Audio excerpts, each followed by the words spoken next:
श्री जय हिंद किसान भाइयों।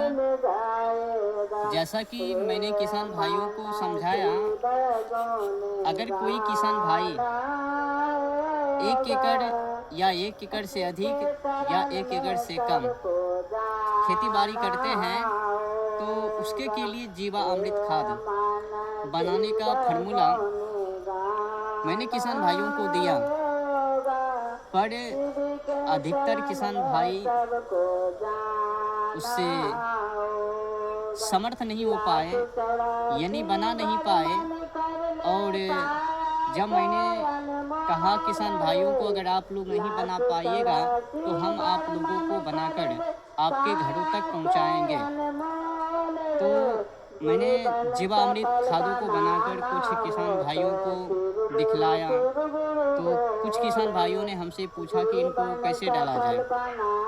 तो जब मैंने उनको बताया, अगर मैं आप लोगों को एक कट्ठा पर 2 केजी जीवा अमृत खाद, या मानिए कि जितना मटेरियल बनता है 1 एकड़ के लिए, जैसा कि मैंने किसान भाइयों को बताया कि 1 एकड़ खेती के लिए 15 केजी गोबर, 15 केजी मूत्र, 1 केजी दाल का आटा, 1 केजी गुड़ यानी शक्कर गीला वाले, और 1 केजी मिट्टी पीपल की जड़ों से या बरगद की जड़ों से। तो ये सभी मटेरियल को मिला करके 10 से 15 दिनों के लिए छांव में रखना है, धूप से बचा करके। तो बनाने का तरीका तो आसान है, और डालने का भी, खेतों में छिड़काव करने का भी तरीका आसानी सरल ही है। पर किसान भाई आजकल के समय में बहुत ही आलसी और मत से वशीभूत हैं। तो उसी किसान भाइयों को सुविधा के लिए मैंने जीवा अमृत खाद को, जैसा कि कुछ किसान भाई शिकायत किया कि हम जो अगर 1 लीटर जीवा अमृत पर 10 लीटर पानी डालते हैं और 10 लीटर पानी को खेतों में छिड़काव करेंगे, तो उस हिसाब से जैसा कि आपने फार्मूला बताया 1 एकड़ के लिए, तो कुल मटेरियल 33 केजी हो जाता है। और 33 केजी मटेरियल को हम जब 10 से गुना करते हैं तो बहुत अधिक पानी हो जाता है। अब तो हम लोगों के पास छोटे खेती बाड़ी तो है ही नहीं। तो मैंने कहा, अगर आप लोग उस तरीकाओं से नहीं डाल सकते तो कोई बात नहीं है, लेकिन हम तो आपके खेतों में तो डलवाएंगे, जिस भी तरीका से हो, लेकिन डलवाएंगे।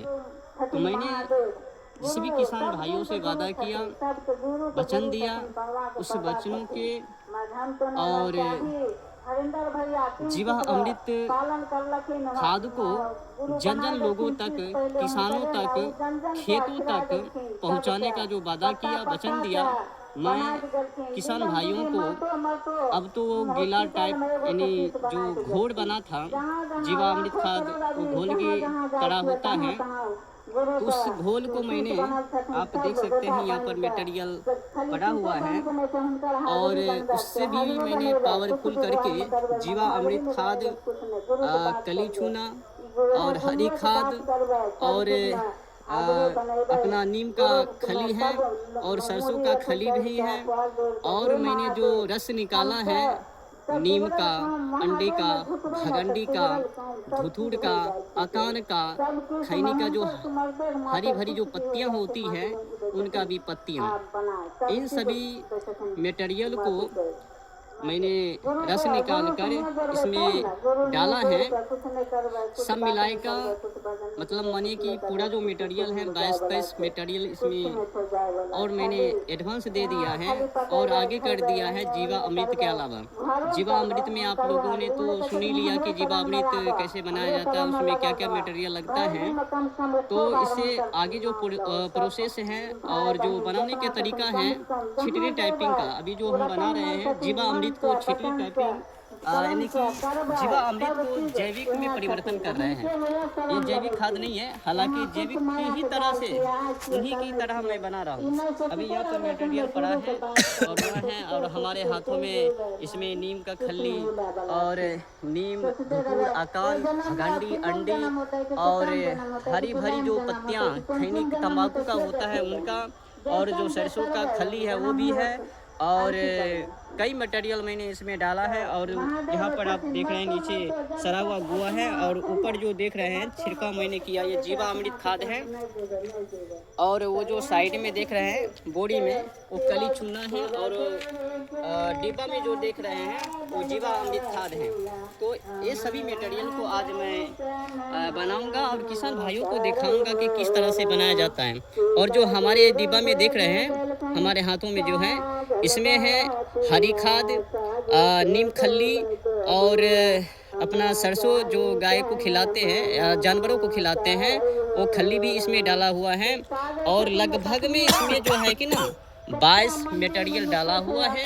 किसान भाइयों को किसी तरह से कोई दिक्कत, यानी जो किसान भाई खेती बाड़ी करते हैं, खेतों में कोई समस्या ना हो, उखड़ापन को हो या कीड़ा मकोड़ा का हो, या उपजाऊ अधिक नहीं हो रहे हैं, उपजाऊ में कमी है, या मानिए कि खेतों में कैल्शियम, पोटेशियम, मैग्नीशियम, सोडियम जो भी कमी है, उस सभी कमियों को ये दूर करेंगे, दूर भगाएंगे। और जो डीएपी यूरिया खाद को, रासायनिक खादों को खेतों में डालते हैं, उससे जो बंजरपन आती है ना, उस बंजरपन को भी ये जो खाद मैं बना रहा हूँ वो दूर करेंगे।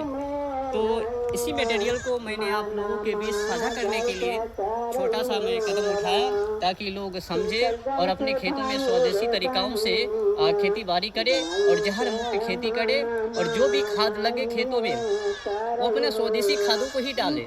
रासायनिक खादों को भूलकर भी अपने खेतों में ना डालें। और खास करके जो रासायनिक खादों में है ना, डीएपी यूरिया, इनको तो डालना ही नहीं चाहिए। डीएपी बंजर और यूरिया सूक्ष्म जीव को मारना, केचुआ को मारना, इन दोनों खादों को, डीएपी और यूरिया खादों को अपने खेतों में मत डालिए, उससे दूर रहिए।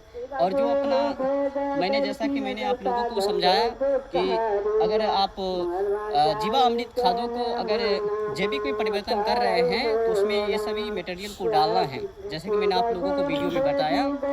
तो आज इसी पर अपनी वाणी को समाप्त करता हूँ। जय हिंद, जय भारत।